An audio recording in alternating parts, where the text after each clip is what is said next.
on streaming. Excellent. Thank you so much, Tyson. I'm going down the helm there to with ACB Radio. promote Patty. She's got her hand All up. right, Patty's got up. Come on up to the thing again, Patty. All right. We had a little glitch there, so we appreciate everybody's patience. Hopefully people are coming back into There she comes. Are people starting to come back into the room? Cindy? They are, yes. Oh, wonderful. Yeah, well, welcome back, everybody. Getting people back. A little fire drill there, if you will. Hey, Patty. Ooh, yeah. Hey. There we go. How are you all? We are good. We apologize. Things just kind of got cut off there for a minute. So all of a sudden, that's the way technology likes to work sometimes. But we are back and we are live. Am I hearing an echo or is it just me? Are you all hearing me twice? I think I'm having a loop back, but I'll worry about that on my other end. So, hey, Patty, welcome back. How are you? Just fine. How are you? We're supposed to get 61 on Wednesday. So please tell me that's in Louisville right now, waiting to move east. It's not 60 yet, but it's warmer. It's tolerable. Did the snow now. Stop at least? Oh yeah. In fact, it's almost all gone. Oh, good. It's slow. You know, places that have shadows is the only place where it is. Well, we're getting a little bit of snow here still in Virginia and Baltimore and Maryland, but it's moving out as well. I think Debbie just joined us back again. Hey, welcome back, Debbie. And thanks to Tyson for getting us back on the stream. Oh my gosh. Apologize to everybody for that inconvenience. Let's do a quick mini mall minute since we got Patty on here. Hey, Patty, what do we got going on right now? So we've still got our 10% off. Our double deal today is 10% off masks. And if you spend over $75, it's 10% off of your order. And excellent. I've got one of the white masks on right now. It has ACB across your mouth. So you can put ACB where your mouth is. And then we have our polo shirts. That the Silk Touch polo shirts, we do not have many left. We only have a few left, and they have the logo on the left chest. We do have some of the old logo and the new logo left. They're $18, only a few, so you might want to get your order in. We also have my light blue one here. I still got from conference. I'm holding up in front of the camera now. With the they're great in the summertime. Yeah, we don't have too many colors left. There's I'll sell this one on eBay if anybody wants it. Oh, just kidding. Anything to make $1 here at ACB. We also have our 4-port charger, and this is an example. This is my daughter's. It has 5 ports on it. It has our logo on it. It stands up on your table, and then it has a 4-foot cord that also goes to your outlet. So it's not something that has to be right up on top of it. You can put it on your desk. And I got one more thing. These are the cute little guys. These right here are phone stands where they are so cute. Life, you get a little stressed. They're also stress balls. But these guys, I could use that a few minutes ago. When the lights went out, right? Yeah. So these are they're $12, and there's red and blue. And as you are, I'm trying to get it in the camera right. So as you squeeze it, their eyes just pop out as you're using this, or your phone can sit in the stand. Let me see if I can get to show that correctly. It can sit in the stand, and it holds it up so you can leave it on the table, or if you're doing video, it's a good way to hold your phone and keep it there so that you don't have to move around, your phone and get it. Once you get it right, it can stay there. So those are $12. And the numbers you can call is 877-630-7190 or 877-969 mall or 877-969-6255. That's great. Give us a call. Well, thank you, Patty. And as we're having our panelists for the next session, we're moving back into general session now, and our panelists are coming in. So stand by. This is the Leadership Live you're listening to. We're going to segue into Clark Rockfall in just a few minutes. But after that little scare there for a minute, Debbie. Well, Tony, I was starting to ask you, would you ride in a self-driving vehicle?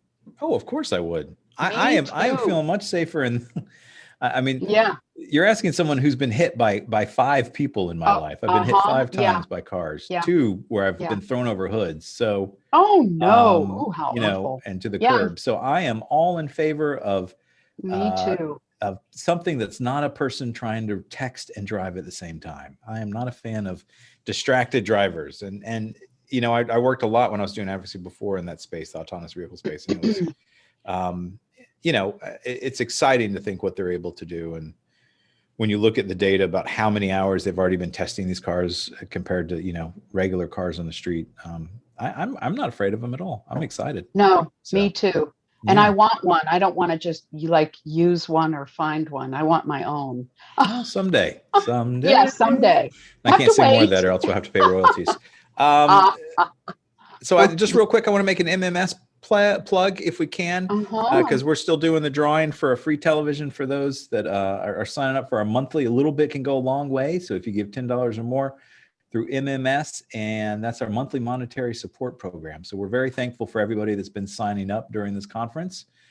You give a little bit and it goes a long way, month by month by month. So we're thankful for everybody for supporting us there. You can email askacbmms@gmail.com. That's askacbmms@gmail.com, or you can call 202-743-0755. Again, 202-743-0755. And that'll be a Google voicemail. So you'll get the usual sort of friendly voice asking you to say your name, and then it'll put you in a voicemail until we can try to figure out how to get it set up so you can hear George's wonderful voice, the chair of our committee, a co-chair of our committee. So thanks to Gene and George for leading that. I can't talk. It's great. Oh, Debbie, take me away. Let's go have some pizza. Ooh, you've gotten my attention, but we can't have pizza until we've heard some exciting words of what's going on in the voting rights space and what else we have for the next hour and a half planned. The Clark's got queued up, so we're excited for that as our guests are beginning to still file their way into the onto our virtual stage. Clark, are you ready? Are we taking too much time? Are you ready for us to vacate? He hasn't come in here and thrown something. We have our guests here. All right. As folks are filing in the room. Great. You're doing such a great job today, Clark. Thank you so much. Well, thank you to everyone at ACB Radio for your background support. Yeah, it's great. Okay, well, I guess I will mute and let you take over, and I'm going to see if I can. We're going to go in our little control room and listen, and best of luck and way to go. So. Okay, yeah. All right. Clark, are you missing anybody? Because I do have a hand raised in the audience, so I'm not sure. Are you missing any panelists? We are checking panelists right now. Thank you.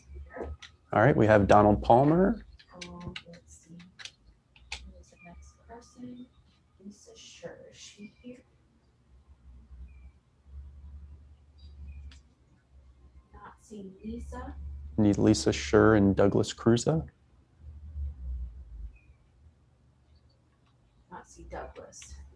Okay, so we're still waiting on Lisa and Doug to join us here.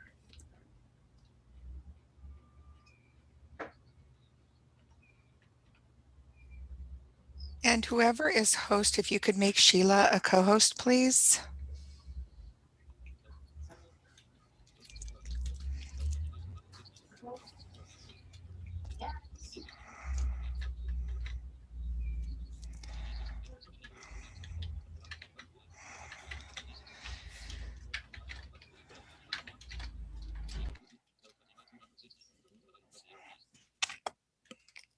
And Commissioner Palmer, can you hear me? And there's one of your panelists.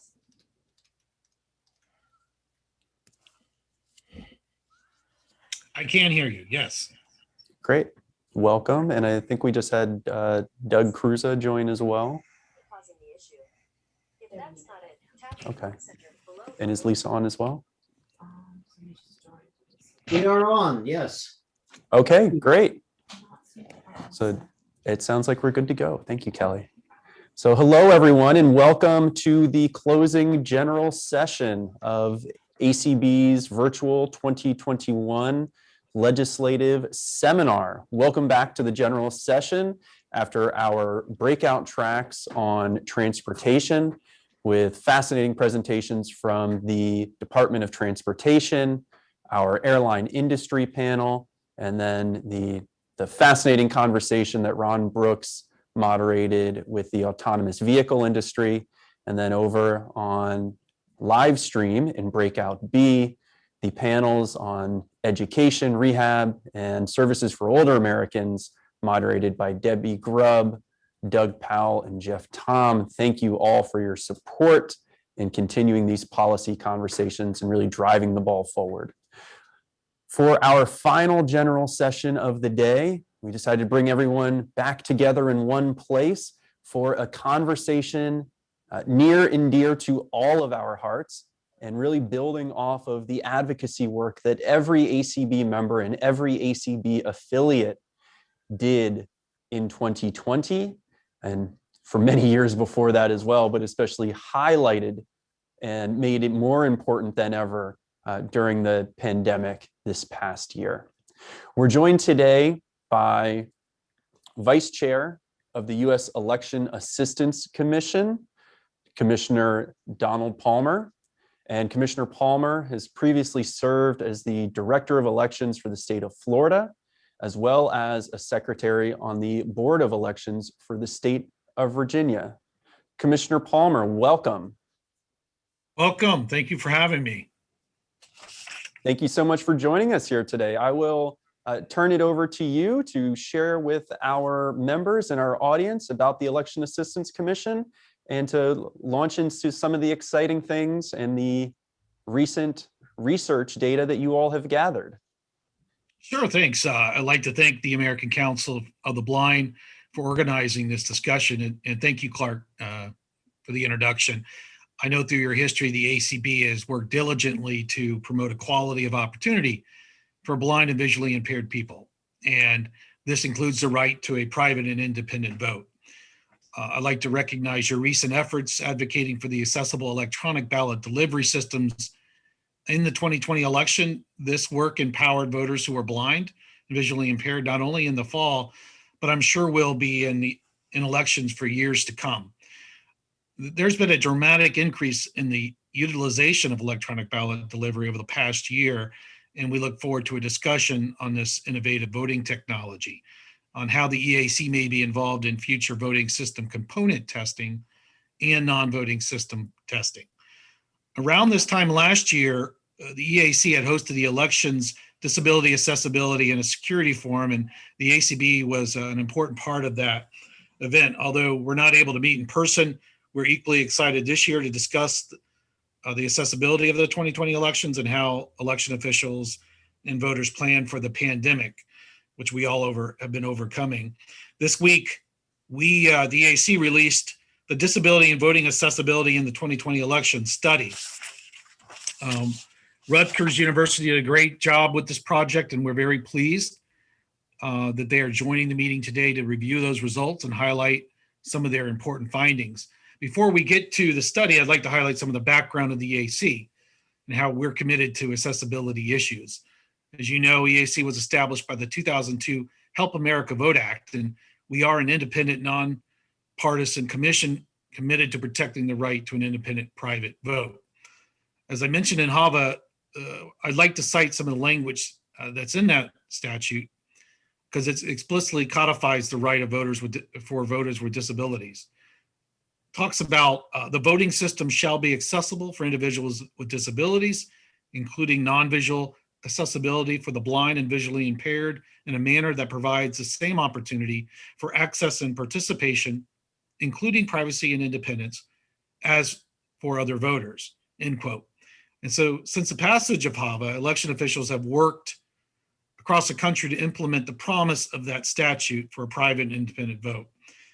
3 of the 6 duties assigned to the EAC by HAVA cite assisting people with disabilities as a primary responsibility. And so through our policy initiatives, grants, and funding for special efforts, the EAC promotes HAVA's accessible requirements to assist election officials and directly voters with disabilities. And the commissioners are committed to doing more at the EAC in support of state and local officials that serve voters with disabilities during the voting process. Even though the pandemic created unique challenges in 2020, there are many lessons to be learned. Officials are holding elections even as the pandemic continues. However, we hope to return to normal soon, and what we've learned over the last year can continue to inform voters how they can participate in the process. As we entered the 2020 election, the EAC commissioned Rutgers University's Dr. Lisa Scher and Dr. Doug Cruz to complete a comprehensive national study on accessibility. In my opinion, this EAC-sponsored research provides valuable insight into improvements that have been made in voting accessibility, but also identifies areas that need our ongoing scrutiny. We're pleased to see that voting difficulties among people with disabilities declined markedly from 2012 to 2020. The study also found, however, that voters who are blind or visually impaired still face significant obstacles when voting by mail or in person. The results will be crucial to the EAC as we evaluate how best to support election officials in the critical mission of ensuring equal access to the ballot. As my fellow commissioners and I speak with election officials across the US, we are constantly reminded of their hard work to make sure elections are accessible, secure, accurate, and accountable. Although there are still obstacles, we are pleased to see that in an especially difficult election year, access to the ballot for voters with disability has improved. We greatly appreciate the meticulous and thorough work conducted by Professor Scher and Cruz. Their in-depth research covers numerous data points and trends in accessible voting. Their results have helped the EAC identify public policy areas that we intend to tackle in the coming months. It's my pleasure to introduce Dr. Lisa Scher and Dr. Douglas Cruz. They are the co-directors of the Program for Disability Research at Rutgers University and leading experts on the study of voting accessibility for peoples with disabilities. Professor Scher and Cruz, I will turn the presentation over to you. Thank you. Thank you very much. Thank you very much. Commissioner. Yeah. Can we share a screen?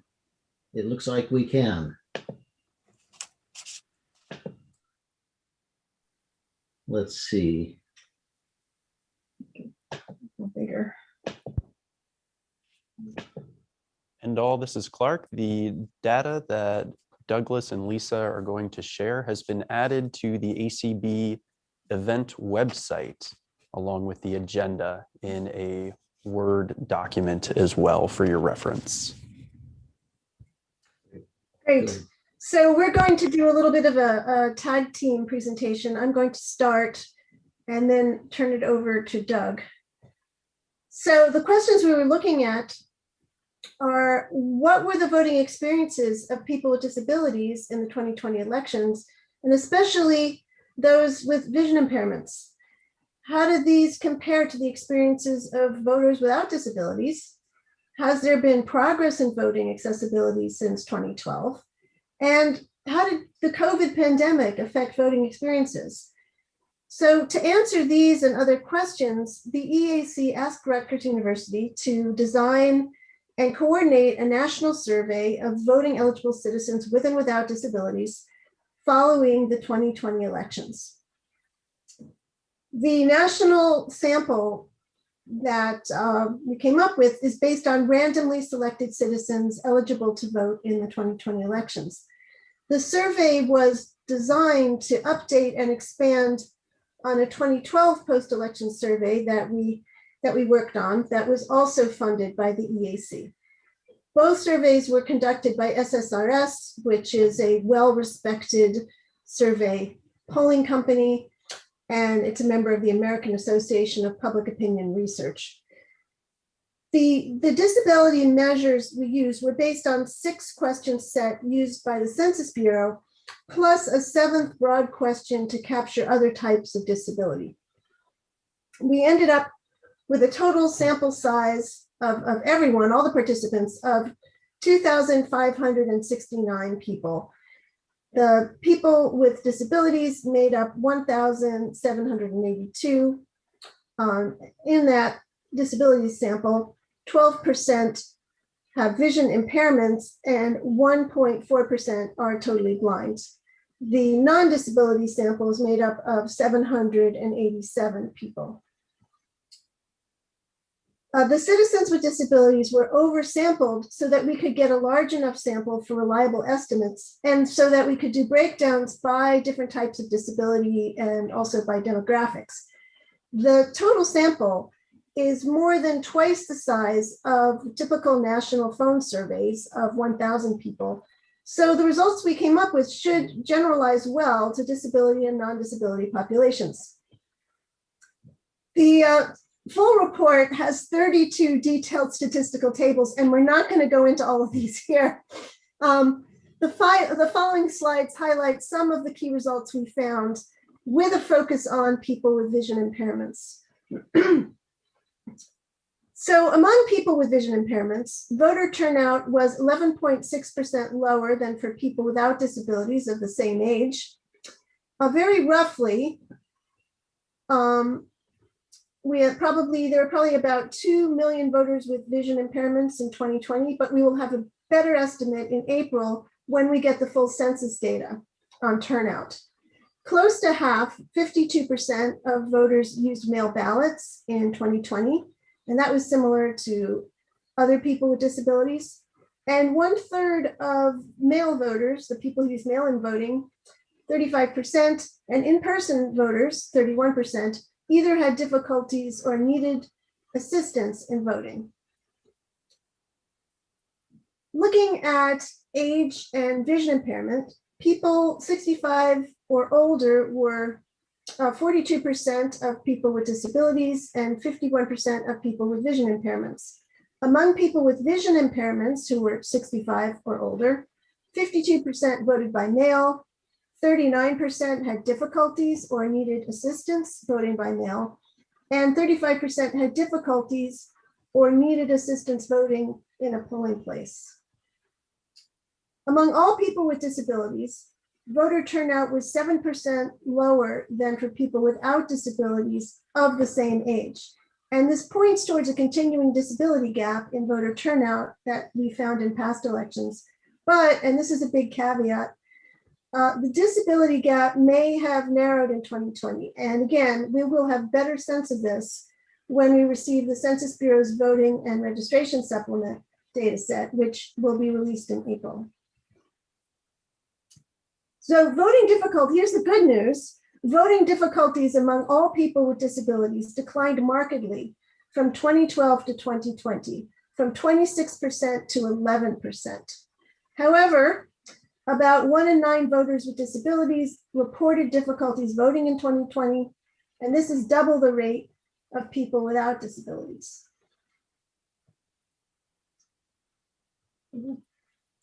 Sure, I guess I'll take over. We looked at methods of voting. About half of voters with disabilities voted at a polling place in 2020, compared to 56% of voters without disabilities. Now, of course, there's a big shift to using mail ballots last year. The shift to using mail ballots, interestingly, was identical for voters with and without disabilities. There's a 28 percentage point increase for both. So huge increases, identical for voters with and without disabilities. 1/4 of voters with and without disabilities, 24% and 25%, voted early at a polling place.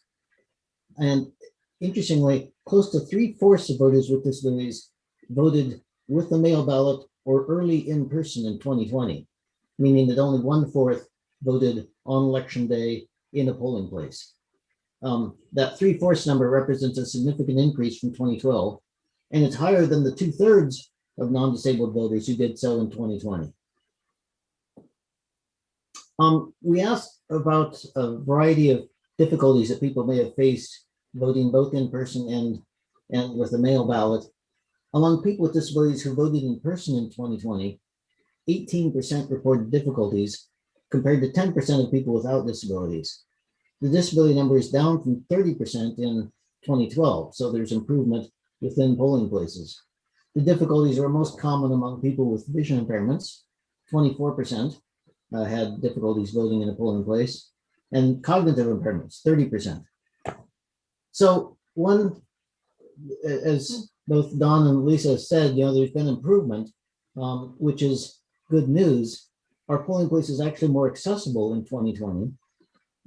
We estimate that about half of the decline in difficulties voting in a polling place for people with disabilities since 2012 appears due to progress in making polling places more accessible.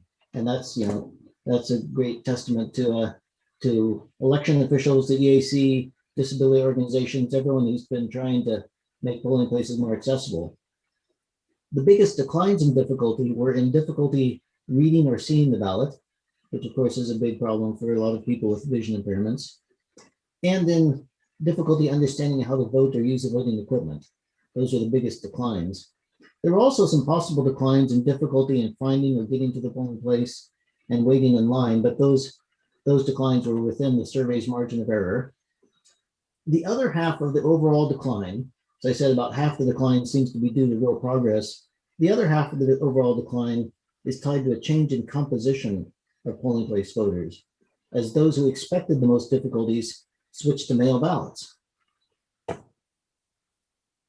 The mail ballots present fewer problems, fewer difficulties, fewer reported difficulties in voting, but we do find that among those using mail ballots, 5% of voters with disabilities had difficulty using the ballot compared to 2% of voters without disabilities. The group that really sticks out here is the one that ACB represents. 22% of voters with vision impairments had difficulties with a mail ballot. That's either reading and filling it out or returning it. We also asked whether you needed assistance in voting. We found that among voters with disabilities, 6% of in-person voters said they needed assistance in voting, and 11% of mail voters needed assistance. We combined the difficulties and the assistance measures to create a measure of how many people voted independently without any difficulties. And we found that 5 of 6 voters, 83% with a disability, voted independently without any difficulties, compared to over 9 out of 10, 92% of voters without disabilities. We found among those using a mail ballot, 1 in 7 voters with disabilities using a mail ballot either needed assistance or encountered problems in voting, compared to only 3% of those without disabilities. And focusing on vision impairments, 1/3 of male voters with vision impairments, 35%, either had difficulties or required assistance or both. So that's obviously a big number. We asked several other questions about the voting experience. One was, I'll give just results on just a few of these. Perceived treatment by election officials. Among in-person voters, people with disabilities were more likely to report, more likely than people without disabilities to report that election officials were very respectful toward them. 84% said they were very respectful, compared to 77% for people without disabilities. And people with vision impairments were just in the middle there. 80% said that election officials were very respectful. The perceived respect from election officials, however, did appear to decline slightly from 2012 for voters both with and without disabilities. And we speculate this could be due to the stresses of the pandemic, which made a lot of created chaos in a lot of our lives last year. We also asked about confidence that the vote was accurately counted. 2/3 of voters with disabilities, 68%, said they're highly confident their vote was accurately counted in 2020, compared to 59% of voters without disabilities. So people with disabilities were actually more likely than those without disabilities to say they're confident the vote was accurately counted. And the similar results, 69% for voters with vision impairments, so they were highly confident the vote was accurately counted. About 1/8 of each group said they are not very confident or not at all confident the vote was accurately counted. And the results are very similar for in-person and mail voters. We took this opportunity to ask people who voted in 2020 about how the experience compared to the pre-pandemic experience. What was the ease or difficulty of voting in 2020 compared to the last time they voted before the pandemic. Overall, most voters with and without disabilities, 63% and 64% said it was about the same. So not quite 2/3. Mail voting seemed to help in general. Among those who voted in person before the pandemic, but with a mail ballot in 2020, close to half of voters said it was easier in 2020. 50% of voters with disabilities, 53% of voters without disabilities. That figure was slightly lower, 44% among those with vision impairments, who said it was easier last year than the time before. A really interesting result is polling places appear to be more accessible. Among those who voted in polling places both in 2020 and pre-pandemic, so both times they were in polling places, 1/4 of voters with disabilities, 23%, said it was easier in 2020 compared to 13% of voters without disabilities. And 1/3 of people with vision impairments who voted in polling places both times said voting was easier in 2020. So that lends some backup to this idea that polling place accessibility really is improving. If people voted by mail both times, 2/3 of those with vision impairments said it was about the same in 2020. 1/4 said it was easier. Only 6% said it was more difficult in 2020 to vote by mail in 2020 than pre-pandemic. So last question that I'll go into here is preference for how to vote in the next election. Both voters and non-voters were asked, if you wanted to vote in the next election, how would you prefer to cast your vote? Close to half of people with disabilities, 49%, and 3/5 of people without disabilities, 61%, would prefer voting in person inside a polling place. So the polling place obviously still is a very important, very attractive option for most people. The next most popular was voting with the mail ballot, chosen by 1/3, 32% of people with disabilities, 1/5, 19% of people without disabilities. The choices among the remaining options did not differ significantly by disability. About 1/8 chose voting fully online by personal computer or smartphone. Between 4 and 5% chose filling out a ballot online and then printing and mailing it. That's the electronic ballot delivery that Don was referring to. And 3% chose voting by drive-through or curbside. So among voters with vision impairments, we took a special look at this, how they would prefer to vote. About half, 49%, would prefer to vote in person. Over 1/3, 38%, would prefer to vote with the mail ballot. 5% would prefer the electronic ballot delivery. 4% would prefer to vote fully online with your personal computer or your smartphone. And 4% would prefer to vote by drive-through or curbside. So that's all the statistics I'm going to give you here. This is a lot of statistics to realize. We do cover other topics in our report. We look at the relationship of disability to non-voting forms of political participation. Did you contribute money to a candidate? Did you work for a candidate? Did you work for another political organization? We also look at political interest and feelings of political efficacy. How much do you follow politics? How much do you feel that you're able to, that you have the ability to participate in politics? Recruitment for voting. Did anyone ask you to vote? And then other facilitators of voting: employment, group involvement, transportation, attending religious services, education, income. All of these have been found to be important in the past, and we present some basic numbers on all of those facilitators. So, conclusion, the key takeaways: voting accessibility for people with disabilities has improved since 2012. Despite the progress, however, 1 in 9 people with disabilities encounter difficulties in voting, and they're twice as likely as those without disabilities to experience these difficulties. The problems seem to be highest among those with vision or cognitive impairments, pointing to the need for continued progress in improving accessibility and ensuring people with disabilities can easily exercise their right to vote, as Don said. So we're welcome any questions, and we really want to make these results as useful as possible for improving civic participation and access to voting. So thank you. We welcome any questions, as I said. Doug and Lisa, thank you so much. Commissioner Palmer, anything that you would like to add at this time, or shall we open it up to questions from the audience?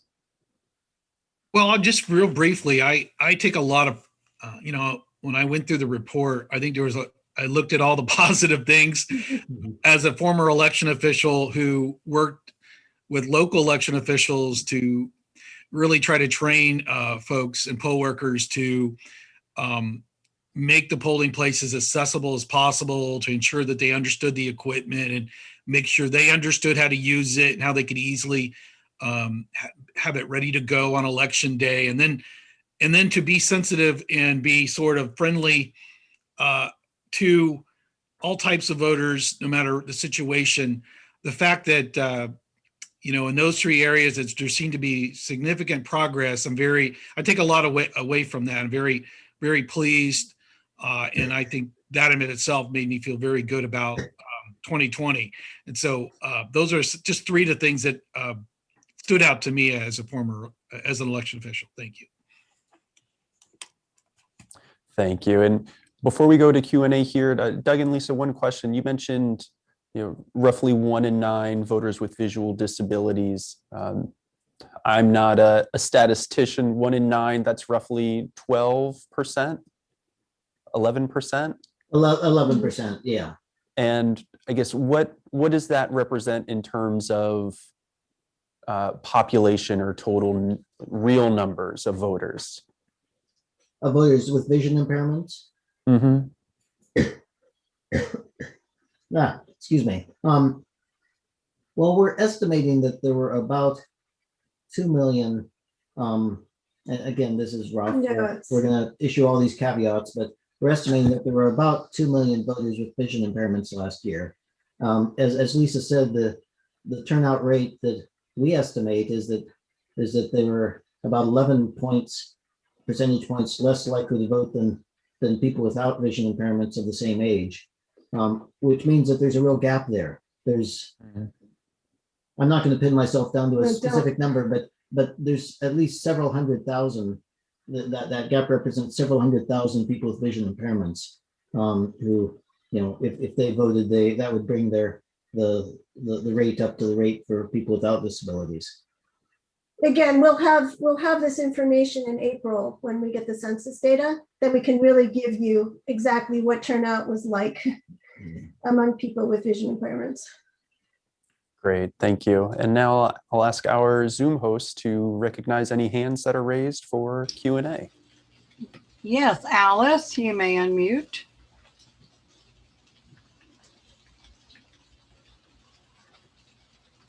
Yes, thank you. Can you hear me? Yes, ma'am. Yes. I guess my question is, it sounds like, yes, we've made progress, but amongst the visually impaired and blind community, we've made no progress. And being in Georgia this year and going to new machines and having a pandemic come on, it became even more clear to me how we still have not made much progress in making it accessible or even private for that matter, because I found out after I left the poll that everybody else in the room was seeing what I was doing, even though it was supposed to be set up for me as a visually impaired person. And that's really discouraging. And I guess, so my question is, what do we got to do? What needs to be done? Because we are such a small minority group, even among the disabled, to get, truly an independent and private ballot. Well, I think that the electronic ballot delivery system holds a lot of promise, even though only 5% of people mentioned it. I think part of it is that the word isn't out enough yet, but that enables you to receive your ballot online, fill it out online, and then print it out and mail it in. So I think— Not in Georgia. Not in Georgia, no, not a lot. Not all states have this this option yet. I think it's only about 6. Is it 6? Well, no, it's half of them. Half of them. Okay, yeah. But yeah, no, there's a lot of progress that needs to be made. But those kind of solutions might hold promise in some of these areas. Well, and I want to add to this. It's a great question. The as you were saying, well, there really hasn't been much progress for people with vision impairments. We were actually just talking to a reporter earlier this afternoon about these results, trying to get the word out. And the reporter asked about this, and I checked our 2012 result on people with vision impairments having problems in a polling place, and actually in 2012, 44% of people with vision impairments reported difficulty voting in a polling place, and that dropped down to 24% in 2012. 24% is, 1 in 4 is still a huge number, but it does indicate some progress. And there was a particular drop, as we said, in people being able to, particular drop in difficulties reading or seeing the ballot.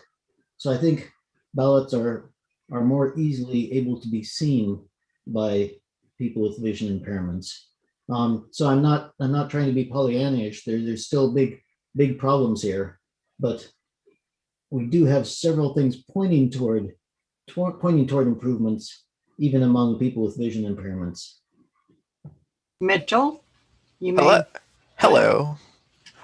So I have a quick question. So as someone who voted for the first time last year, so I'm curious, how exactly does the letting the voter at the in-person polling places, how does the training work there? Because when I was there, it didn't appear that they knew what was going on, and they didn't know that there was any they didn't know there was any sort of actual accessible machines, even though I asked earlier and they said that there were. So that's a great question. I actually think that's a good one for Don to answer if he could. Because we're not familiar with the kind of training that the election officials get specifically. Okay. Yeah, I guess that's the thing, is like just knowing. It probably would, I don't know, that probably would help in the sense that knowing what training they do get and what training they don't get. So, and I think that there might be another panel of election officials to talk more in depth about this, but most of there's sometimes the state will provide certain general specific training that they encourage localities to provide to their poll workers. And sometimes your locality will have a disability coordinator that works on what are some of the specific training steps that have to take place for a poll worker or an election worker.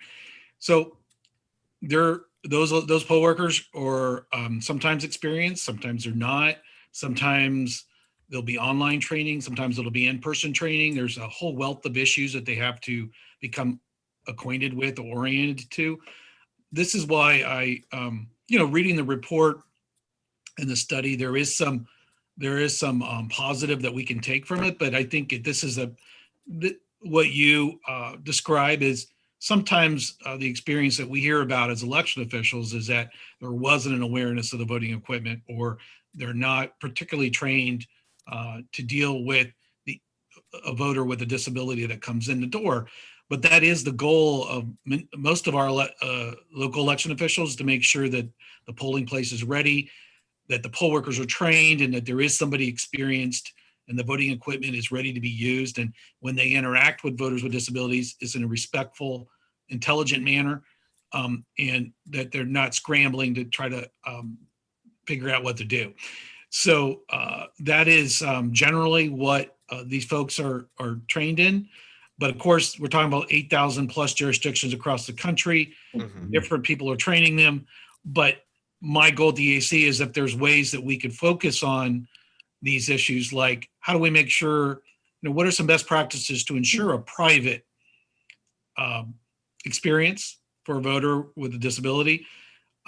Perhaps we, with the input of our local election officials, can provide that best practice to the rest of the country. And the word will generally get out as they exchange best practices. Christine, I'm sorry, go ahead. I was just going to add one other quick thing on that. It's a great question about the use of the accessible voting machines and whether election officials or poll workers are able to to use those. We did ask about this in our survey. We asked, did people use special equipment, accessible voting machines? So we have a measure of that and any difficulties they had, but it was really a small handful. It was just, I forget, it was like maybe 10 or 12 people use those kinds of machines. So we don't have a strong evidence base there, but it is an important issue, and it's one that we. Wait a minute, you lowered my hand. I'm sorry, Christine. Okay, I'm there. Okay, I saw you lowered my hand. I didn't know. I know, because you're ready. You're ready. Okay, calm down. The first thing I wanted to say is that Alice's machine probably should have been set up with those barriers to keep people from looking from around her. And there are probably instructions on that machine that told those people that she should be in a space where people couldn't look over her shoulder. But my question is about the voluntary guidelines that the Election Assistance Commission just recently promulgated that appear to not be in favor of using electronic ballot submission. And of course, electronic ballot submission to go along with electronic ballot delivery would mean less assistance being needed by a person doing an electronic delivery ballot and mailing it in, because the person who cannot see at all can't tell when they're mailing their ballot without some sighted assistance where to sign the envelope or the extra piece of paper that goes with the ballot. Where if you were using electronic submission, you would be able to submit it. So I just want to know, how did the Election Assistance Commission come up with what sounds to me as though they're saying that election security trumps privacy and independence? Well, I would say that that's certainly not the case. And I certainly don't believe that. I don't believe that the consensus believes that security trumps accessibility. We really have to balance the two. I think with VVSG 2.0, what we have is a promise that we are going to be instituting component testing for voting systems for the first time. That's going to be in our manual, and that will allow accessible interfaces with a voting system to be independently certified. And that will allow some experimentation, particularly with those devices that may not, it'll be accessible in nature. We also have the innovation clause in our manual for the VVSG 2.0, and that will allow some innovation to take place. There will also be the opportunity for end-to-end with software independence for electronic machines. And the last thing I would say is there's been a debate about whether or not ballot delivery, ballot return, but primarily ballot delivery and the accessible ballot delivery, if that is considered a voting system under the Help America Vote Act. And there is some debate about that, but I would say that that's going to be debated as we move forward, of whether or not certain non-voting systems should be tested, or if it actually should be under the VVSG. And so that is going to be something that we look at the next year or two about what else, if anything, should be added to the definition of voting system for the VVSG. Claire? Yeah, hi. Great to hear you guys from the EA speaking. I just have a question. I was a little surprised by the results of the survey that so few people want to vote via electronic form or whatever you guys were calling it. I was a little surprised by that it's so much more predominant that people would want to vote in person. But I'm kind of curious if the reason for that might be that people know that in person is more accessible for those of us who are blind. So we want to do what we know, right? We know that it's accessible. So I am not a statistician, and I don't know how you word questions to get the outcomes that you want. But I was just curious if those kinds of things are considered, and if in a future survey there might be some more prodding to find out that, because I'm kind of nervous that the outcome is going to show, oh, well, people don't care and they don't want to vote electronically, so we don't need to do that. From a statistical perspective, is there ways to kind of start to prod and ask those questions that'll help provide more input? Are we how do I want to phrase this? Are we stuck because of the way the questions we're asking and the way they're asked, if that makes sense? No. You want to? Well, I was going to say that's a really good point. It's a really good question. And we spend a lot of time fussing over the wording of that question. If you wanted to vote in the next election, how would you prefer to cast your ballot? And then we have these 5 options, and we rotate the options, so there's going to be no bias from the order that they're presented or anything like that. So we tried to make that question as good as possible, but we are measuring, how did you prefer? Well, would you prefer to,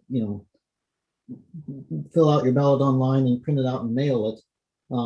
A lot of people just aren't familiar with that. It's like, what's going on there? I think your point is a really good one, that people are not aware of this. And if they were more aware, they might be more favorable to it. So for future surveys, that could become 2 questions. Are you aware of this option? And would you be interested in trying it? We could clearly break that into 2 questions. The way it is written, we don't know what number just had never heard of it before, or what number had heard of it before and just weren't interested in using it. So that 5%, we need to dig down more and figure out what was going on there. Okay. Joseph, you may ask your question.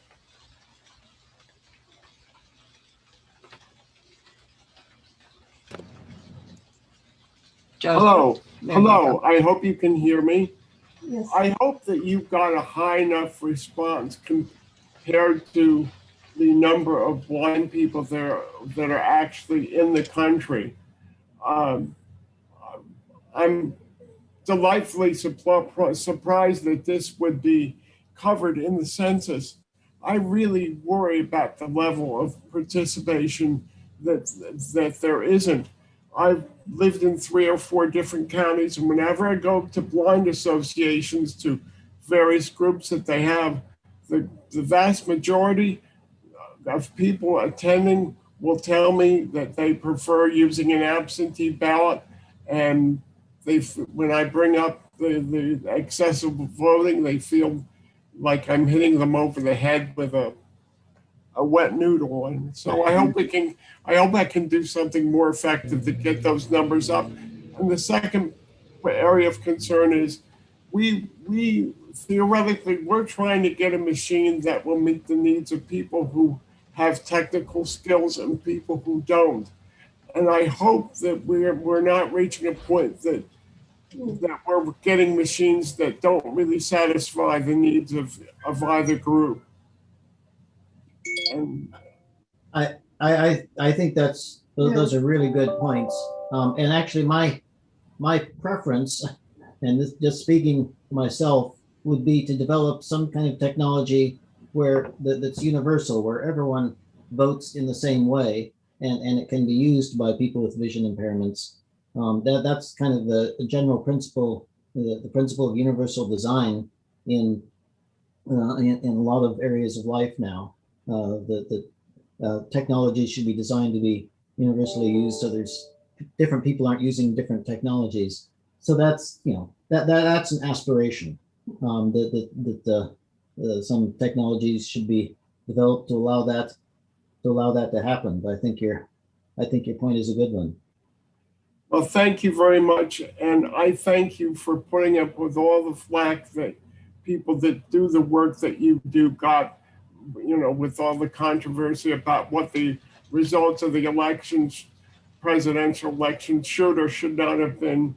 And I don't want to get to a point where poll workers are going to become people who feel that part of their responsibility is to suppress the vote of people that don't think the way that they do. But that's what really scares me for the future. So as Howard Cosell would say, enough of my pontificating. Thank you for hearing me out. And thank you, Joe. And that'll have to be it for questions at this time. Again, I want to give a thank you to Vice Chair Palmer, as well as Doug and Lisa, for sharing the report survey data with us. And again, folks, that is available on the DC Leadership Meetings website. Commissioner Palmer, any closing thoughts here before we go to our next panel? Thank you so much for having us, and I encourage everybody to go to our website and just check out our disability section for voters with disabilities. And we're hoping to add some additional resources, potentially personnel, to this issue. So stay tuned. Well, thank you so much, and feel free to stick around for the next panel, who I will introduce right now. So now that we've received the national perspective on accessible voting from the Election Assistance Commission, supported by the survey data that was gathered and reported on from the 2020 elections, now we're going to speak with some of the officials, the boots on the ground, that were helping facilitate voting in 2020.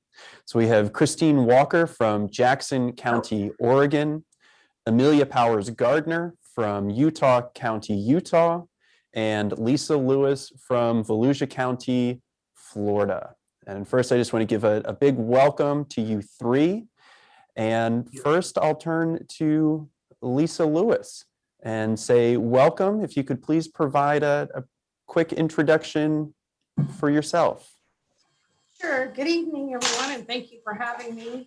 My name is Lisa Lewis. I am the Supervisor of Elections in Volusia County here in Florida, which, as most people know, where Daytona Beach is, so that's our county there. I've been in office just about 5 years now, have worked in the office 10 before that, so a total of 15. And I truly enjoy what I do, and I want everyone's vote to count that is eligible to be counted. So that's what our office is here for. Thank you, Lisa. And Amelia Powers Gardner, will you please give a little background on yourself? Yeah, as you said, my name is Amelia Powers Gardner. I am the Utah County Clerk and Auditor. I was elected in 2018, so I've been in office for just over 2 years, so sort of new. And I came into this from actually a business consulting background, had never worked in the office before. So I'm very new to this world, and I bring in a focus on processes and innovation. So that's what I ran on, and that's what I've worked to do, is implement innovation and processes. And I'm very passionate in ensuring that people with disabilities have the ability to vote.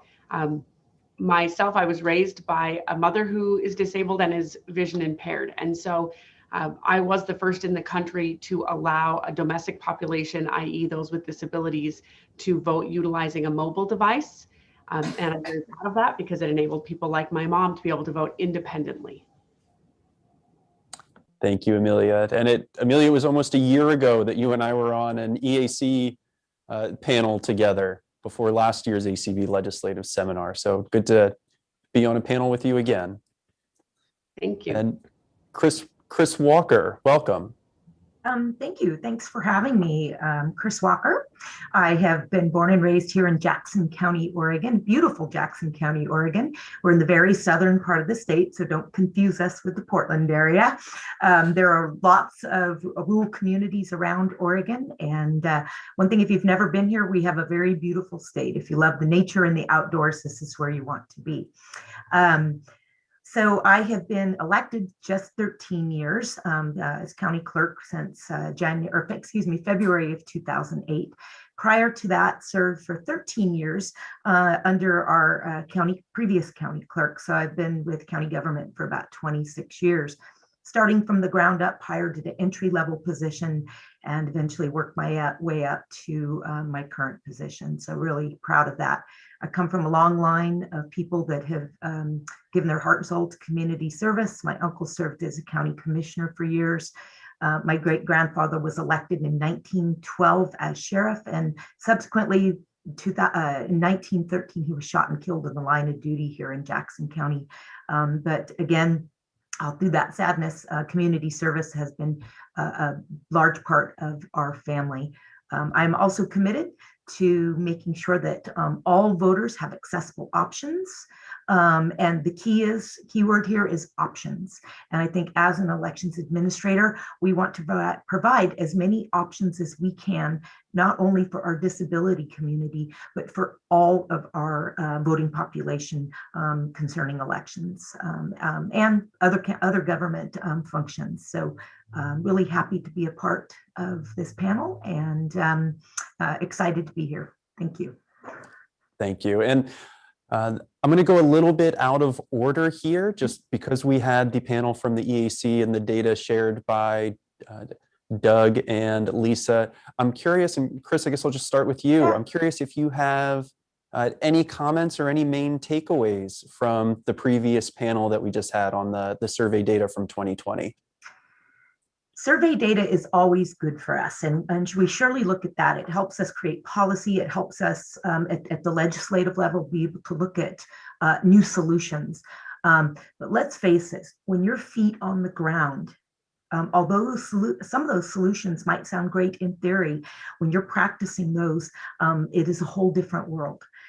So that is why it's so important to have elections administrators, people with the feet on the ground, the county clerks at the local levels, part of these fantastic panels, to hear the voices of what we deal with, what in theory might be sound great and on paper it should work. A lot of times they don't work. The perfect example of that, for years, since I've been with the county government, we have been great accessibility options, such as we've had Surface Pros, we've had iPads, we've had laptops that were distributed based on federal funding, the Help America Vote Acts, different things like that. We've had desktops with all the bells and whistles. And quite frankly, and I'm going to be very honest about this, we never used any of those solutions, not once, within the county unit. We found that when we did talk to people, they wanted to be self-sufficient. They wanted to use their own equipment or their own devices so they could be completely self-supporting in conducting their business, whether it be elections, whether it be being able to go to the grocery store, whether it being anything just to conduct their everyday lives. And although we appreciated the support that we got from a lot of those, we found that in reality, they weren't hugely supportive of the people they were given to us to support. And I don't want to sound ungrateful or anything, but as an elections administrator, that has been a very frustrating part over the years, is trying to find a solution that is going to assist the voters. But again, the key words is we feel that they want to be self-supported using their own personal devices, their own personal email, things like that. So, so that's one of the key issues we found throughout the years. Thank you. And Amelia and Lisa, do you have any takeaways from what we just heard from the EAC and the survey data? Yeah, I think Chris makes a great point when we talk about options. And I think one of the people that asked a question at the end there, and they talked about, you're asking people if they want an electronic option, do they even know that one's available? That is such a fantastic question. I have a little bit of an advantage where I can just sit down and talk to my mom, and I can talk through these things with her, and she can give me her preference. Where sometimes we don't get time to sit down and talk through options with people, but as we do sit down and talk through options, we learn things. So for example, my mom has used the accessible machines at the polling locations for years. And one thing that didn't occur to me, my mom is very active in the community, and she votes in every election, primaries and generals, municipal and even years. And she made a comment that when she only votes twice a year, she forgets how to use the machine, right? So even though she's voting every year, that's me. It's not an independent thing, right? Even though that we've got a machine at the polling location for her, it's there, the poll worker knows how to use it, but every time she still has to ask for help. And she wants to be able to do this independently. As I like to call it, voting with integrity. She wants to show up to vote or cast her ballot in a way that she feels like a responsible adult, not like a child who has to ask for help. And a lot of people maybe don't know that these things are available. As an election official, I thought I was doing everything I needed to at first when I ordered all of my accessible machines for each polling location. It wasn't until I had spoken to my mother that I realized that even if the person with a disability has to ask over and over again, or like one of the people commented in the panel before, how she didn't know that everyone in the room could see what she was doing as she voted, right? I think there needs to be more options, but they need to know these options before we can make a good decision on what to make available. People need to know what options there are. And Lisa, for you in Florida, how did election accessibility change from prior to 2020 to the middle of a pandemic in a presidential election year? Well, vote by mail really picked up, and we were one of 5 pilot counties to utilize the accessible vote by mail electronic system via the Mail Ballot. And I will have to say, out of the 5 counties, we had the biggest turnout for it. We had a couple that was here in Volusia County that really promoted utilizing voting by mail in the midst of the pandemic, which out of 35 requests, 31 returned their ballot, and they voted utilizing the accessible vote by mail ballot. So it helps to have the word, to get out. And the same thing Amelia and Chris were saying in regards to the accessible voting equipment.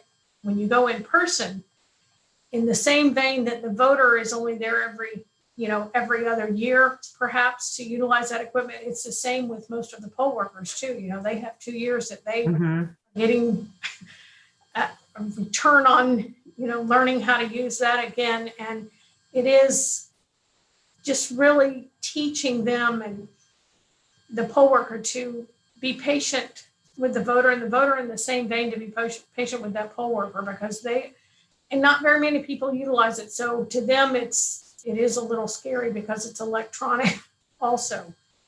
But here in Florida, and I'm sure in other states also, the equipment, the voter can utilize the keypad or the touchscreen if they have just a little semblance of a visual impairment or even a hearing impairment, to blank out that screen also. Plus, we have panels around and we set it as totally aside from everyone else, so that no one can see, and they have the privacy to vote. But voting by mail truly did pick up in 2020. We mailed out more than we ever had before, and especially to those with visual impairments, because they didn't want to go out and vote in person. So we had more people vote by mail this year. Could I add to that, if you don't mind? Yes. Great. So sorry, and I really love hearing your experiences too. It's wonderful to be able to communicate with an open dialogue with people. In the case of Oregon and the vote by mail, we were the first vote by mail state in the country, and we've actually been conducting vote by mail elections since the 80s.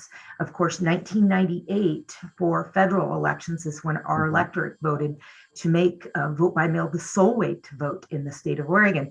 So in our experiences, we haven't had a polling place election since 1998. And although our vote by mail solution around the country works so well, and we're so grateful we've had it, I still feel we have challenges in providing accessibility, because there is no one size fits all solution, depending on your disability, depending on where you might be at around the world serving your country or living overseas. Or in the instance of us, we had a unique situation happen September 8th, the month before sending ballots out. We had devastating wildfires that came right through the center of our valley. We had over 3,000 people, and we're fairly small, about 220,000 people here in the entirety of the county. But these communities were devastated by these wildfires. And of course, 10 o'clock that night, as our towns are burning, I'm looking at my mind, it goes into clerk mode. And I said, oh my gosh, what are we going to do? And I texted our state elections director at 10 that night and said, we are an inferno. We not only on top of a presidential solution providing accessibility for all our voters, disability community, UOCAVA voters, now we have a subsect of voters who are completely homeless by no cause of their own. And so we really had to look at options. Unfortunately, Oregon law limits electronic vote, not delivery, but the return of those ballots only to UOCAV voters, electronically being able to return that ballot.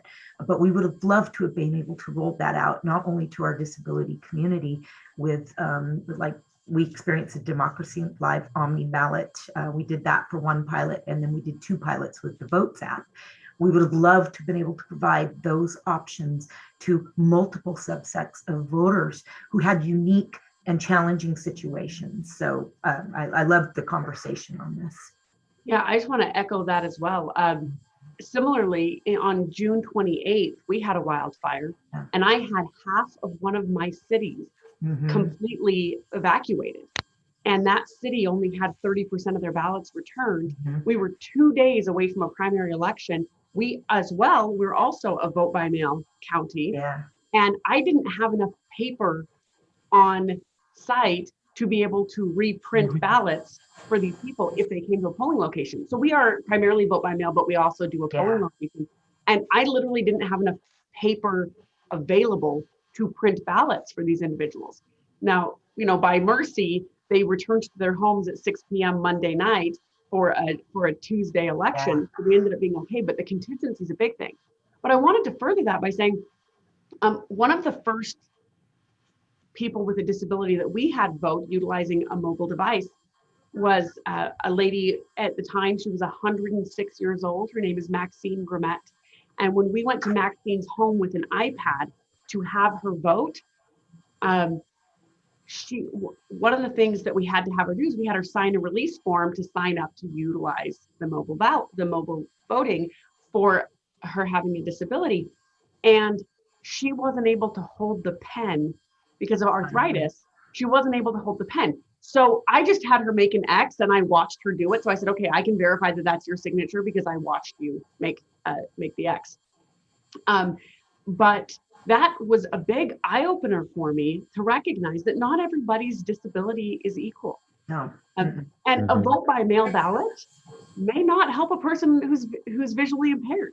Depends on how visually impaired they are. They may or may not be able. I can mail them a ballot to their house all day long. That doesn't mean they can see to mark the ballot. Exactly. And even if they can see to mark the ballot, they might not be able to hold a pencil. And in those cases, those individuals have to ask another person for help to vote. So they're not able to vote independently, right? And so I want to echo all of that there are other options. Vote by mail is great, but for those of us that do it, we still need ways to service those with disabilities. And I really think we need to be focusing on servicing people with disabilities in an independent manner. Exactly. I like what I'm hearing here about having a full catalog of voting options available, because not all disabilities are the same, not all needs are the same. And Lisa, I'll come back to you. As your county was implementing new voting systems and procedures, what role did communication to the electorate play? How did you communicate these changes to the voting population? Well, I will tell you that a big portion of it, and Sheila can tell you a lot, is the Talking Book Library, the Florida Braille Library, sent out cards to any of their customers in the 5 counties that participated. So word of mouth that way really helped. And then several of the different visually impaired communities were having meetings, and I talked to a lot of them. Also, them just having their meetings and talking to their members helped a lot. Of course, we advertised, we did the radio stations, we had them talk about it. A couple, many of you may know Doug Hall, he and his wife Nancy put out a flyer, and everywhere they went, they had handed those pamphlets out to tell people about this and to let them know that this was an option, because it came about just at the last minute, right before the general election, that this became available for our county. And when we mailed out, or we sent out the email for those that requested it, they could vote using this electronic system online, but they did have to return it in person, because that's what Florida has. You have to return the ballot. It cannot be returned electronically, not even for the members of the overseas, you were covered, they could not. So what we did was then we mailed out a packet, a vote by mail packet, a regular packet like we would to anyone, except for those that you asked for the Omni ballot. I put a sticker right beside where they needed to sign so they could feel that raised line. Now, anywhere on the certificate, this goes for anyone because people will sign them everywhere. Not everybody line. And, if it's on that certificate, our canvassing board takes it. But I did put that dot on there, a sticker, so that they could know where to sign. And a lot of people, I heard a lot of feedback from that really helped and assisted. And I've even had people, young lady, I call her, that was very nervous about utilizing this system. And we put together a mock election first so that we could let them get the feel for it. And I sent it to her and I said, just try it. If you don't want to vote that way and you still want your husband to assist you, that's fine. And she ended up utilizing the Omni ballot. And she has called me about a month ago and just wanted to reiterate how much she enjoyed having that independent vote.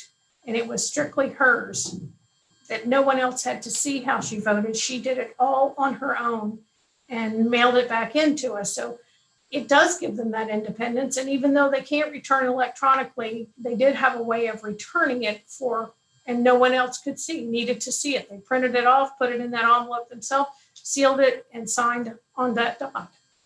So I've heard great feedback from the 31 that utilized it here. Yeah. And Amelia, for you in Utah County, how are you able to promote and encourage the use of the accessible voting measures once implemented this year? Yeah, I honestly think that's our biggest challenge. We work hard to, but one of our biggest plans in 2020 was to utilize community events and mention it at every single community event. And obviously we didn't have any community events because 2020 was the year of no events.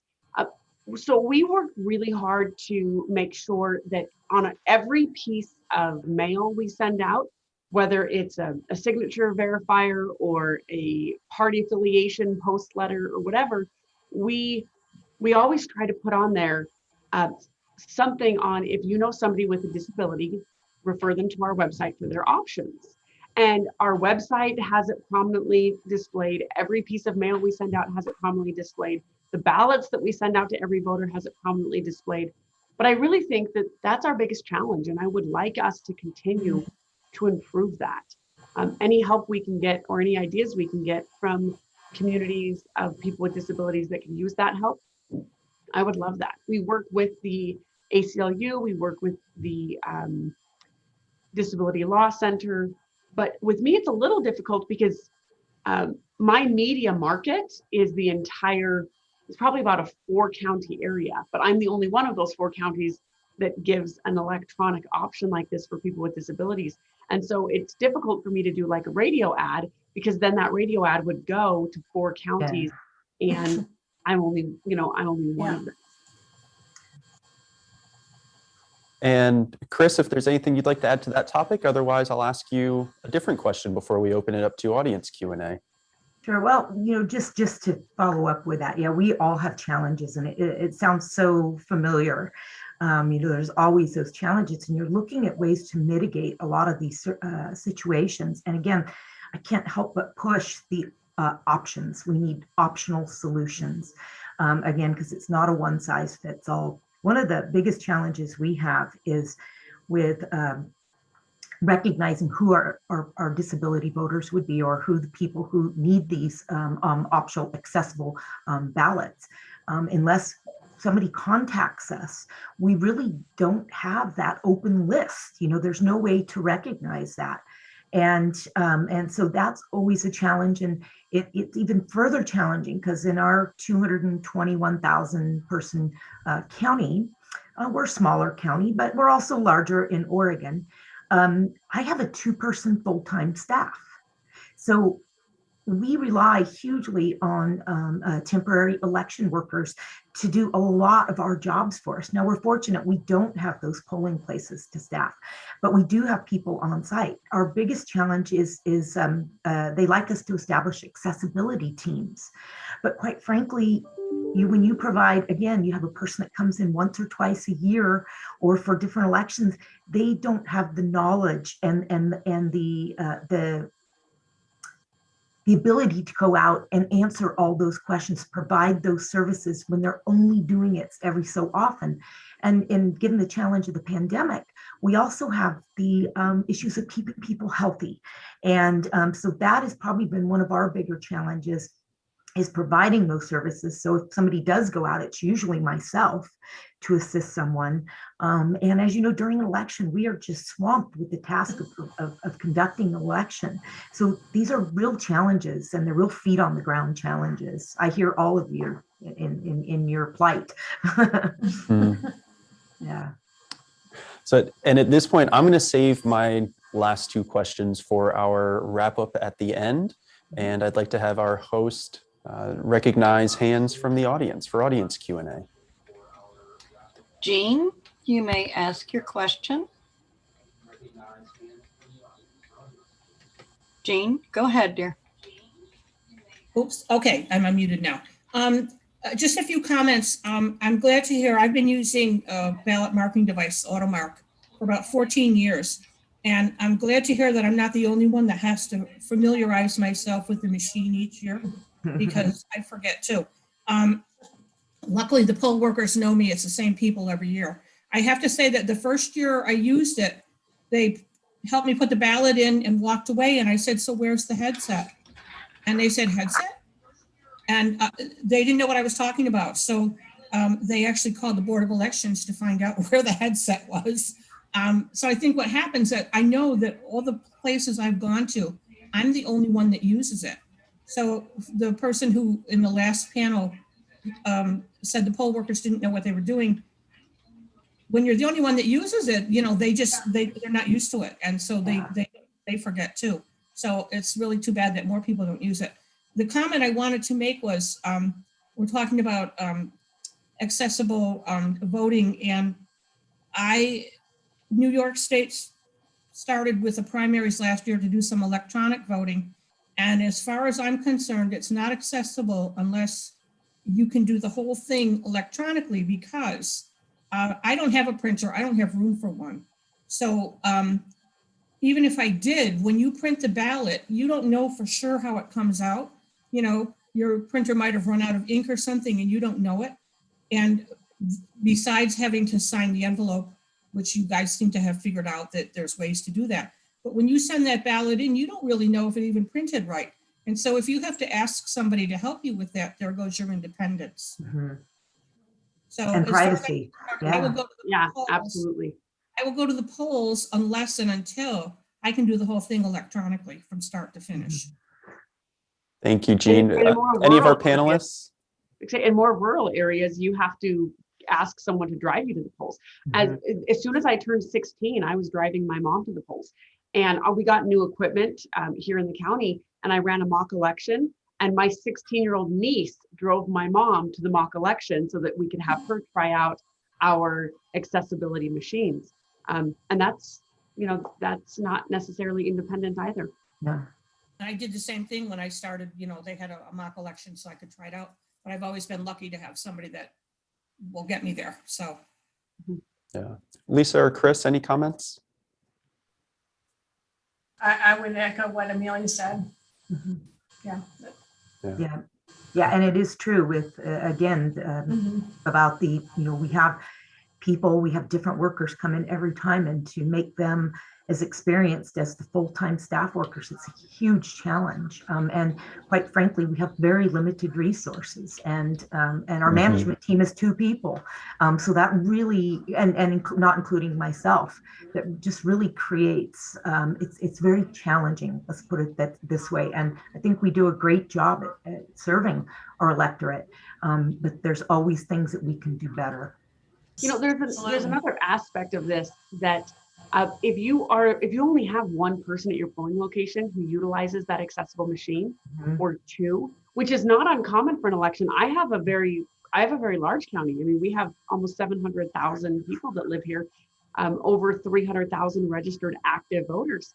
And it's not uncommon for us to have an accessible machine. Only 1 or 2 people an election uses it. Yeah. Well, that almost takes away their anonymity as well. Because if you have only 1 or 2 ballots cast on that machine, it's not hard to figure out who cast that ballot. And that's a problem. I liked what I heard earlier on, we need to make the way that everybody votes accessible. That's one reason why I like that I have these mobile voting options for my UCAVA voters and my voters with disabilities, because it increases the number of people who utilized that ballot, which means it increases the likelihood of the anonymity of that ballot. Yeah. There are always, real quick, there's always, just to follow up with that. And I know that the mobile voting can be, it's controversial. There are some challenges to anything online and mobile, but I really believe we need a seat at the table. We need to have this conversation to provide that accessibility, to provide options. So that's just what I wanted to follow up. Okay, Ray Campbell, go ahead. Good afternoon. Thank you to all of you for joining us today. I'm from the state of Illinois.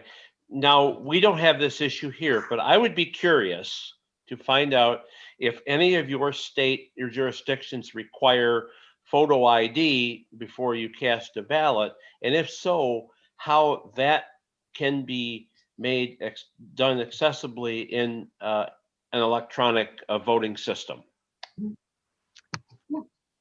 Mine does. We require a photo ID in Utah. And for the electronic system that we utilize, you take a picture of your government issued ID and you take a selfie. And we double check with the selfie and the photo ID. How do we make that accessible so that people who are blind or visually impaired can do it? Now, I know you can use IRA or something like that to do it, but not everybody has that. So that would be a concern I would have.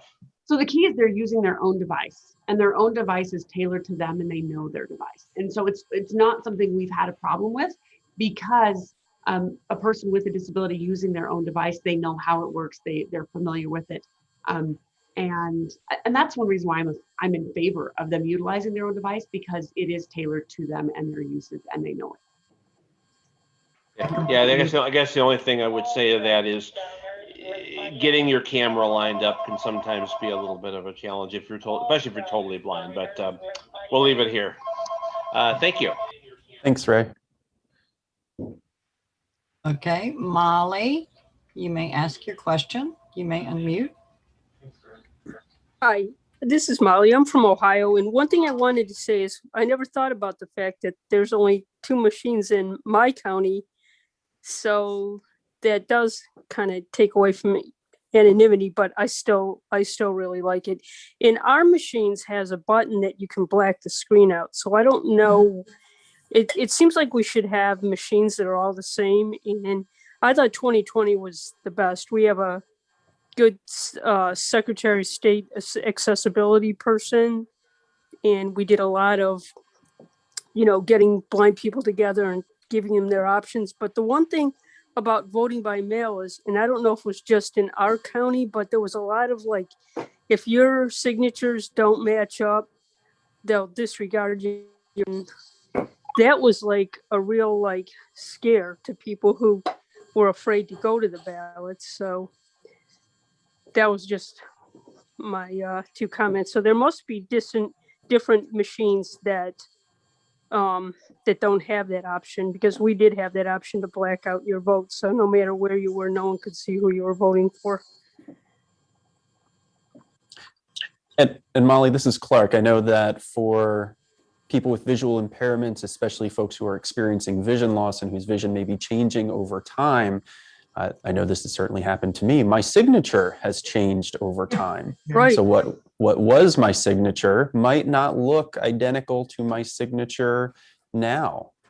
So I understand that concern. Yeah, I mean, they were saying that they were throwing ballots out if even the 2 signatures on your envelope and the other place. Well, heck, how would I know? And then. So, but I really like the voting in person. It did go really well. So hopefully people have a better experience. I mean, our machines talked right from the start. It gave you a tutorial on what you had to do and where the buttons were, and so I don't know how that works in other machines. If I may, here in Florida, the accessible voting equipment that's used in person does have the button, and it does give you the tutorial in there to tell you how to black out the screen and what each of the keys would mean. But in voting by mail, here in Florida, our legislature 4 years ago actually enacted a vote by ballot cure affidavit. So because we were having a lot of people that would forget to sign this certificate, and once that ballot was cast, then you couldn't vote again, and that was it wouldn't be counted, or their signature was different. So we have an affidavit that goes out for any of those two reasons to the voter, and they actually have until the second day after the election at 5 o'clock to get that affidavit back in and provide ID verification. And if you don't have a photo ID, then it has another list of, a utility bill, bank statement, something that has your name on it with your address that we can verify that is you. So we do have that in place to assist with those whose signature has changed over the years, like yours, Clark. And I do use I have used my husband and my daughter signatures. My husband is 77. His signature has not changed from the day he registered to vote at 18, not once. The exact same signature. My daughter, who is 32, her signature changes every month. And so every election, I bring her home a registration application, tell her to update her signature because she votes by mail so that it is going to match whenever it does come back in, because our canvassing board, even someone that worked here in my office had his rejected about 6 years ago, and that was before that affidavit came into play. Another lady here, her son's was rejected. So that affidavit has been a real help and assistance to those who haven't updated their signature. I think the key there is making sure that your local jurisdiction has good laws around that. We similarly to Florida, we have a cure affidavit. I have actually implemented a text to cure. So if your signature doesn't match, and I can check up to 5 signatures. So I have software, we can check your last 4 ballots or your last 3 ballots, your DMV and your voter registration. So we can check up to 5 signatures. And we can kind of see a progression of signatures. If your signature has changed over time, we can see that and we can still count it. But even after that, if your signature doesn't match, we'll contact you at least twice. You'll get a letter in the mail, you'll get an email, and if we have your cell phone number on file, you're going to get a text message as well. So you'll get 2 to 3 contacts from us. And in Utah, you have until the day before canvass. So that's 2 weeks after to get us your cure. But the key there is that's going to be different jurisdiction by jurisdiction. And you want to make sure that your local jurisdiction has good processes in place and that your legislature has good laws in place. And in Oregon, it's all based on state law and the administrative rules. We have something similar. We've been doing it a long time. If you have a challenge signature or you forget to sign that ballot envelope, the outer envelope, we will send out a letter to those people that have signature challenges, and they have till 14 days after the election to remedy or cure that signature issue. In the case of forgetting to sign your envelope, we send an affidavit with the same language that's on the ballot envelope. All they have to simply do is sign that, send it back to us, and then we can compare that signature to what's already on file in their voter registration records. And we can utilize all historic signatures when trying to make that signature match. Keep in mind, when we do signature verification, at least in Oregon, it's based on principles of forensic verification, but we don't conduct forensic verification for signature purposes. But the principles are the same within that signature training. So we have a lot of the same items, just slightly different depending on the jurisdiction, correct?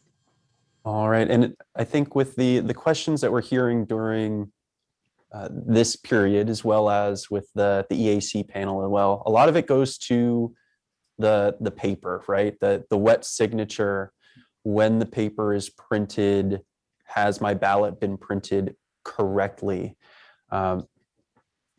Is it, I mean, in my personal experience, I think this would be true, that the paper part of the voting procedure is the most inaccessible part. What opportunities are there to make voting more accessible in the future? Can I start? Yeah, great. So as Amelia can attest to, and Lisa, your experiences with it, of course, easily accessible based on your own personal devices. We have to be open in the future to smartphone voting or internet voting over the internet. Keep in mind right now that's a ballot marking device. In Oregon, they have to send their ballot back via email or fax. We want to see expansions on this. In fact, I'm in contact with our newly elected Secretary of State, Shemia Fagan. We are just now scheduling conversations to discuss these very issues in the state of Oregon about expanding accessibility. I also want to challenge each and every stakeholder out there, our cybersecurity experts, our academic community, the business partners and vendors that we use, and all elected leaders to embrace the "we can" attitude. We always hear this, why we can't do something. Let's embrace the "we can" attitude. Things have been plaguing election administrators charged with conducting elections around the country are ways to provide accessibility. And we need to be open. We need to have that seat at the table. Take us into consideration when you're looking at these things. Working it as a team to accomplish the ultimate goal of providing accessibility options. That's what we're here for. So let's be part of that solution. Yeah, absolutely. I think that's great. I would love to echo that and say one thing that people in the community for people with disabilities can do is look at if an overseas voter is allowed to vote electronically, then the people with disabilities should be demanding that they have that option as well. That's what actually allowed me to blaze this path for people with disabilities to utilize this in my state. Was there's a clause in state law that doesn't say people with disabilities can vote electronically. What it says is any method of voting available to any citizen is also available to people with disabilities. So what it's doing is it's opening up saying if anyone is allowed to vote anyway, someone with a disability should have that as an option. And that's a very clean way to get a law passed that is bipartisan in support. And that there's no reason for anyone to vote against it. So, I mean, Florida doesn't have that option because you don't have the electronic return for even the overseas and military members. But in Oregon, in Utah, in West Virginia, having some sort of a clause in your state that says anyone with a disability can vote in any method available to any citizen. That is a fantastic way to start. And then I really want to echo what you said, and that's that we need to stop letting someone in the academic community take away access to a ballot for someone with a disability because they don't feel comfortable with it. People with disabilities have a right to vote, and they have a right to vote in a way that works for them. And we need to not let someone in the tech community or someone in the academic community take away that right or access to the ballot. We need to be more stern with that and say, don't tell me it can't be done. Let me find a way. And we have solutions. Absolutely. And that's true. And here in Florida, like you said, we cannot return a ballot electronically. Everyone must vote on a paper ballot. They can return it by fax from overseas or by mail. They can't even email it back in here in Florida. So, you know, there's some improvement that's needed here, especially for those with a disability that do want to vote independently. And just like, you know, Amelia, you said, it's their right to vote, just like it's our right to vote in person and in private. You know, it becomes a political issue rather than an issue of what's for the people. And instead of letting politics guide where we're going with all this, we really need to think about what is best for the people and people given their unique situations. Yes, and there is plenty of work for ACB and our members to keep doing in this regard. And we're so thankful that we have local election officials like Chris, Amelia, and Lisa, who are willing to work with our members, with all voters, and especially voters with disabilities, to make the process more fair, accessible, and equitable. So Chris, Amelia, and Lisa, thank you so much for joining us for this conversation here today. Great. Thank you for inviting us. Thank you. Yeah, thank you so much.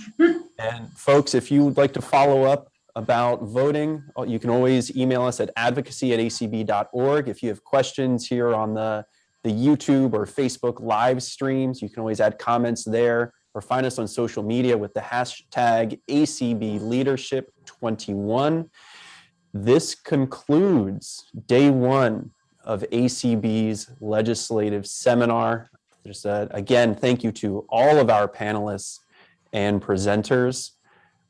Folks, please join the ACB Next Generation celebrating their first birthday with a community event this evening.